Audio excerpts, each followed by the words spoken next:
आकाशवाणी मुंबई.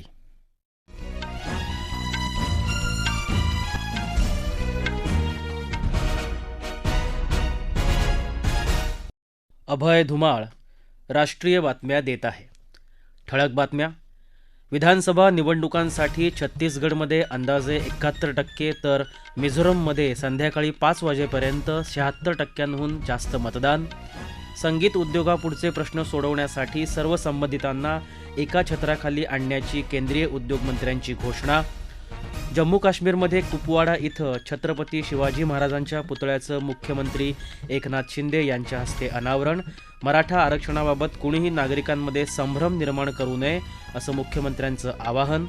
आणि एकदिवसीय क्रिकेट विश्वचषक स्पर्धेत मुंबईत सुरू असलेल्या सामन्यात अफगाणिस्तानचं ऑस्ट्रेलियापुढं विजयासाठी 292 धावांचं आव्हान. ऑस्ट्रेलिया पराभवाच्या छायेत. मिझोरम विधानसभेच्या 40 तर छत्तीसगड विधानसभेच्या 90 जागांपैकी 20 जागांच्या पहिल्या टप्प्यासाठीचं मतदान आज सुरू आहे. छत्तीसगडमध्ये अंदाजे 71% मतदान झालं तर मिझोरममध्ये संध्याकाळी 5 वाजेपर्यंत 76%हून जास्त मतदान झालं. मिझोरममध्ये आज 174 उमेदवार रिंगणात होते. सत्ताधारी Mizo national front, Indian national Congress आणि झोरम पीपल्स मुव्हमेंटनं सर्व 40 जागांसाठी उमेदवार उभे केले आहेत. भाजपा 23 विधानसभा मतदारसंघांमध्ये निवडणूक लढवत असून आम आदमी पार्टी 4 जागांवर निवडणूक लढवत आहे. तसंच 27 अपक्ष उमेदवारही रिंगणात आहेत. छत्तीसगडमध्येही एकूण 223 उमेदवारांचं भविष्य आज मतपेटीत बंद झालं. यामध्ये भाजपा नेते माजी मुख्यमंत्री रमण सिंह, प्रदेश काँग्रेसचे अध्यक्ष दीपक बैज आणि उपसभापती संतराम नेतामंद यांचा समावेश आहे. मध्य प्रदेशमध्ये विधानसभा निवडणुकीची आचारसंहिता लागू झाल्यापासून 288 कोटी रुपयांहून अधिक रक्कम जप्त करण्यात आली आहे. यामध्ये अवैध दारू, अंमली पदार्थ, दागिने आणि रोख रकमेचा समावेश आहे. संगीत उद्योगापुढल्या समस्या सोडवण्यासाठी संबंधित भागधारकांना एकाच छत्राखाली एकत्र आणण्याची घोषणा केंद्रीय वाणिज्य आणि उद्योग मंत्री पियुष गोयल यांनी केली आहे. ते आज मुंबईत संगीत उद्योग क्षेत्राच्या प्रतिनिधींच्या बैठकीत बोलत होते. भागधारकांची संख्या जास्त असल्यानं संगीताला परवाना देण्याची प्रक्रिया जिकिरीची बनल्याचं यावेळी ते म्हणाले. यासारख्या समस्या सोडवण्यासाठी एक खिडकी यंत्रणा विकसित करण्याची गरज त्यांनी व्यक्त केली. येत्या 30 दिवसांमध्ये या यंत्रणेबाबत सूचना देण्यासाठी अनुप जलोटा यांनी एक समिती गठीत केल्याची माहिती त्यांनी दिली.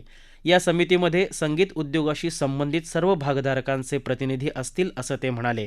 भारतीय संगीत उद्योगामध्ये विकासाची अफाट क्षमता असून एक खिडकी यंत्रणेमुळे उपभोक्त्यांना संगीत सहज उपलब्ध होईल असं ते म्हणाले. भारत आणि दक्षिण कोरिया व्यावसायिक भागीदारी मंचाच्या 6व्या बैठकीला आज नवी दिल्लीत सुरुवात झाली. भारत आणि दक्षिण कोरिया यांच्यामध्ये राजनैतिक संबंधांची 50 वर्ष पूर्ण होत असून यानिमित्त या बैठकीचं आयोजन केलं आहे. या बैठकीला उद्योग आणि अंतर्गत व्यापार विभागाचे सचिव राजेश कुमार सिंग यांनी संबोधित केलं. कोरियन कंपन्यांनी एप्रिल 2020 पासून आतापर्यंत भारतात $5 अब्ज अधिक गुंतवणूक केली असून 2030 पर्यंत ती $50 अब्ज पर्यंत वाढण्याची शक्यता असल्याची माहिती त्यांनी दिली. जगातल्या विविध राजकीय चढउतारांच्या दरम्यान देखील दोन्ही देशांमधले व्यापारी संबंध मजबूत राहिले असल्याचं त्यांनी सांगितलं. परराष्ट्र व्यवहार मंत्री डॉक्टर एस जयशंकर यांनी आज दिल्लीत G20 सदस्य आणि अतिथी देशांच्या राजदूतांची बैठक घेतली. भारताच्या G20 अध्यक्षपदादरम्यान त्यांनी दिलेल्या पाठिंब्याबद्दल जयशंकर यांनी त्यांचे आभार मानले. या राष्ट्रीय बातम्या आकाशवाणीच्या मुंबई केंद्रावरून देत आहोत. जम्मू काश्मीरच्या कुपवाडा इथं बसवलेल्या छत्रपती शिवाजी महाराज यांच्या पुतळ्याचं अनावरण आज मुख्यमंत्री एकनाथ शिंदे यांच्या हस्ते झालं. छत्रपती शिवाजी महाराजांचा हा पुतळा सैनिकांना प्रेरणादायी, ऊर्जादायी ठरणार आहे असं मुख्यमंत्र्यांनी यावेळी सांगितलं. या ऐतिहासिक क्षणांचा साक्षीदार बनण्याचं भाग्य मला मिळालं असंही ते म्हणाले. छत्रपतींच्या नावाचा हा जय जयकार समोरच्या डोंगर रांगांच्या पलीकडे असलेल्या पाकिस्तान पर्यंत पोहोचू द्या. आज भारत आणि पाकिस्तानच्या सीमेवर आपण छत्रपती शिवाजी महाराजांचा अश्वारूढ पुतळा एक प्रेरणादायी, ऊर्जादायी या ठिकाणी ठरावा. यावेळी सांस्कृतिक मंत्री सुधीर मुनगंटीवार, जम्मू काश्मीरचे उपराज्यपाल मनोज सिन्हा, सैन्य दलाचे अधिकारी गिरीश कालिया, विवेक गुप्ता, 41 रायफल रेजिमेंटचे अधिकारी आम्ही पुणेकरचे संस्थापक अभय शिरोळे उपस्थित होते. मुख्यमंत्र्यांनी यावेळी जवानांसोबत दिवाळीच्या फराळाचा आस्वाद घेतला. त्यांनी जवानांना आणि त्यांच्या कुटुंबियांना दिवाळीच्या शुभेच्छा दिल्या. या कार्यक्रमानंतर वार्ताहरांशी बोलताना मुख्यमंत्र्यांनी ओबीसी आरक्षणाला धक्का न लावता मराठा समाजाला कायद्याच्या चौकटीत बसणारं आरक्षण दिलं जाईल असं आश्वासन दिलं. सरकारची भूमिका स्पष्ट असून कोणीही नागरिकांमध्ये संभ्रम निर्माण करू नये असं मुख्यमंत्री म्हणाले. भूतानचे राजे जिग्मे खेसर नामग्याल वांगचुक यांचं आज मुंबईत आगमन झालं. सकाळी छत्रपती शिवाजी महाराज आंतरराष्ट्रीय विमानतळावर उपमुख्यमंत्री देवेंद्र फडणवीस तसंच दीपक केसरकर आणि मंगलप्रभात लोढा या मंत्र्यांनी त्यांचं स्वागत केलं.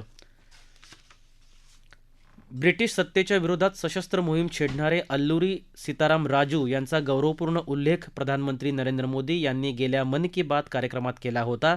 तत्कालीन मद्रास प्रांतात पांट्रिक इथं त्यांचा जन्म झाला. आदिवासींच्या पारंपरिक शेतीला आणि जंगलातल्या त्यांच्या मुक्त वावराला बंधन घालणाऱ्या 1882च्या मद्रास वनकायद्याच्या विरोधात झालेल्या आंदोलनात ते सहभागी झाले. असहकार चळवळीतही त्यांनी महत्त्वाची भूमिका बजावली. आंध्र प्रदेश आणि ओदिशाच्या सीमाभागात झालेल्या गनिमी उठावात त्यांचा सहभाग होता. मद्रास प्रांतातल्या पश्चिम घाट भागात झालेल्या सशस्त्र उठावाचं नेतृत्व त्यांनी केलं. अनेक पोलीस ठाण्यांवर त्यांनी हल्ले केले. 7 मे 1924ला इंग्रजांनी त्यांना पकडलं आणि एका झाडाला बांधून त्यांच्यावर गोळ्यांचा वर्षाव केला. सीताराम राजू आजही लोकगीतांमध्ये लोकनायक म्हणून अजरामर आहेत. नागरी विमान वाहतुकीबाबतच्या नियमांची पूर्तता न केल्याबद्दल एअर इंडियाला डीजीसीए अर्थात नागरी विमान वाहतूक महासंचालनालयानं कारण दाखवा नोटीस बजावली आहे. उड्डाण सेवेतला व्यत्यय, विमान प्रवेशाला नकार, विमानांचं उड्डाण रद्द होणं आणि प्रवासाला विलंब होणं अशा प्रसंगी प्रवाशांना पुरेसं संरक्षण प्रदान करण्यासाठी डीजीसीएनं 2010 मध्ये CAR कलम 3 अंतर्गत नियमावली जाहीर केली होती. या संदर्भात डीजीसीए या वर्षीच्या मे महिन्यापासून देशातल्या प्रमुख विमानतळांवर देशांतर्गत विमान कंपन्यांची तपासणी करत आहे. त्यावेळी एअर इंडिया या नियमांचं पालन करत नसल्याचं निदर्शनाला आलं आहे. प्रत्येक खरेदीनंतर व्यापाऱ्याकडून बिल घेणं हे पारदर्शक व्यापार आणि राष्ट्रनिर्मितीसाठी मोठं पाऊल असल्याचं केंद्रीय अर्थमंत्री निर्मला सीतारामन यांनी म्हटलं आहे. गुजरातमध्ये वापी इथं आज 12 GST सेवा केंद्रांचं उद्घाटन केल्यानंतर एका मेळाव्याला त्यांनी संबोधित केलं. एक राष्ट्र एक कर उपक्रमामुळे देशातल्या कर प्रणालीत बदल झाला असल्याचं त्यांनी सांगितलं. GST लागू झाल्यानंतर जीवनावश्यक वस्तूंवरच्या करात मोठी कपात झाली असून कर संकलनात वाढ झाली असल्याचं त्यांनी म्हटलं. या उपक्रमामुळे राज्यात GST संकलन वाढेल असा विश्वास त्यांनी व्यक्त केला. कर चुकवेगिरीला आळा घालण्याबरोबरच मासिक कर संकलन वाढवण्यासोबतचं अधिकाधिक आस्थापना आणि व्यवसायांना GSTच्या कक्षेत आणण्यासाठी समान लक्ष देण्याची गरज त्यांनी व्यक्त केली. मुंबईत C विभागात नागरी वस्तीत असलेल्या सोने चांदी वितळवणाऱ्या व्यावसायिकांच्या 4 भट्ट्या आणि धुराडे मुंबई महानगरपालिकेनं निष्कासित केले आहेत. वायू प्रदूषणात वाढ होत असल्यानं ही कारवाई केली गेली. मुंबई महानगरातील वायू प्रदूषण आणि धूळ नियंत्रणासाठी मुंबई महानगरपालिकेनं उपाययोजना करण्याचे निर्देश मुख्यमंत्र्यांनी दिले आहेत.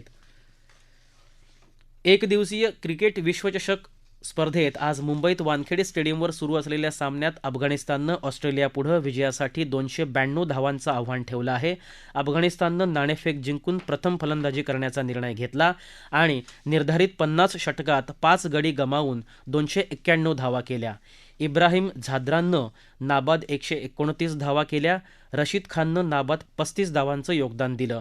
शेवटची बातमी हाती आली तेव्हा ऑस्ट्रेलियाच्या 19 षटकात 7 बाद 95 धावा झाल्या होत्या. ठळक बातम्या पुन्हा एकदा. विधानसभा निवडणुकांसाठी छत्तीसगडमध्ये अंदाजे 71% तर मिझोरममध्ये संध्याकाळी 5 वाजेपर्यंत 76%हून जास्त मतदान. संगीत उद्योगापुढचे प्रश्न सोडवण्यासाठी सर्व संबंधितांना एका छत्राखाली आणण्याची केंद्रीय उद्योगमंत्र्यांची घोषणा. जम्मू काश्मीरमध्ये कुपवाडा इथं छत्रपती शिवाजी महाराजांच्या पुतळ्याचं मुख्यमंत्री एकनाथ शिंदे यांच्या हस्ते अनावरण. मराठा आरक्षणाबाबत कुणीही नागरिकांमध्ये संभ्रम निर्माण करू नये असं मुख्यमंत्र्यांचं आवाहन. आणि एकदिवसीय क्रिकेट विश्वचषक स्पर्धेत मुंबईत सुरू असलेल्या सामन्यात अफगाणिस्तानचं ऑस्ट्रेलियापुढं विजयासाठी 292 धावांचं आव्हान. ऑस्ट्रेलिया पराभवाच्या छायेत. याबरोबरच आकाशवाणी मुंबई केंद्रावरचं हे राष्ट्रीय बातमीपत्र संपलं. नमस्कार.